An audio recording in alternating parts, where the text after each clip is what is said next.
Next, move on to extent of poverty in India.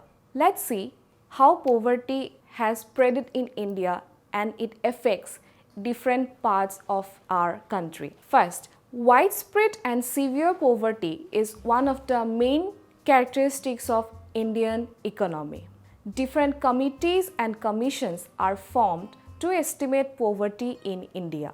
The findings clearly said that the number of poor in our country has decreased in post-independence period.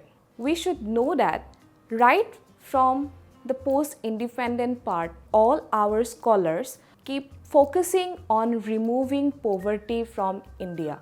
But till now, it is one of the severe threat to our economy. The incidence of poverty in India was around 54.9% in 1973, which declined to 21.1% in 2004-5.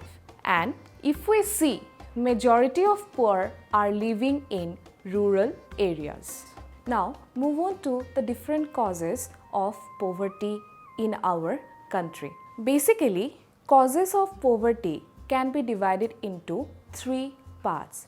Those are historical causes, economic causes, and social causes. Let's move on to the detailed part of these causes. First cause that we are going to pick is historical causes. What comes under it? Let's see. The first historical cause is dictatorship rule of ancient kings. I have already mentioned that India is inheriting a poor economy from the British rule, and all the ancient kings in India, when monarchy was there or ancient kings were there, they were all under dictatorship. They did whatever they want. Accordingly, many people had suffered due to this and poverty had emerged in India. If we move on to the second historical cause that we have seen, that during British rule, the Indian resources were taken abroad, which we term as drain of wealth. Many of the India was very rich in case of its natural resources pre-British period. But after coming India, British had taken most of the wealth out of India, and as this way it affect Indian economy very adversely. Next, move on to the second causes of poverty, that is economic causes. Let's see what are the economic causes of poverty. First economic cause is lack of employment opportunities. Second, lack of adequate land tenure system.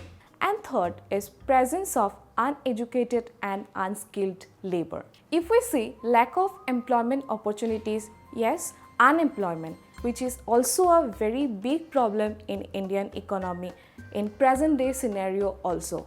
The ratio of the population and job is very increasing. There is lack of employment opportunities. After having all degrees and qualifications or skill also, many people are not getting employment. Second cause that we can see, that lack of adequate land tenure system. This basically happen in rural areas where big landholders has taken all the land into their territory, and due to which the other people are suffering. Those other people comes like small farmers, marginal farmers, etc. The next economic cause is presence of uneducated and unskilled labor. Since illiteracy is also a big problem in Indian economy as well as in our different regions of our country. Many people are not getting the proper educational facilities, and it also lead to uneducated and unskilled labor, which directly affect the economy of our country. Next, move on to the social causes.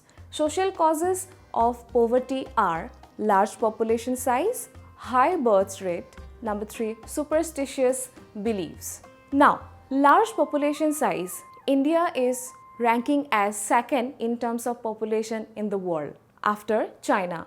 So we have seen that population increases day by day in our country. Many population control measures had been taken. Yes, it has implemented in urban areas to some extent, but in many rural and remote areas, its extension was not satisfactory, due to which population increases and it leads to poverty. Second is high birth rate. Birth rate increases rapidly in India and it also lead to high rate of poverty. Many superstitious beliefs also affect our economy, basically in rural areas.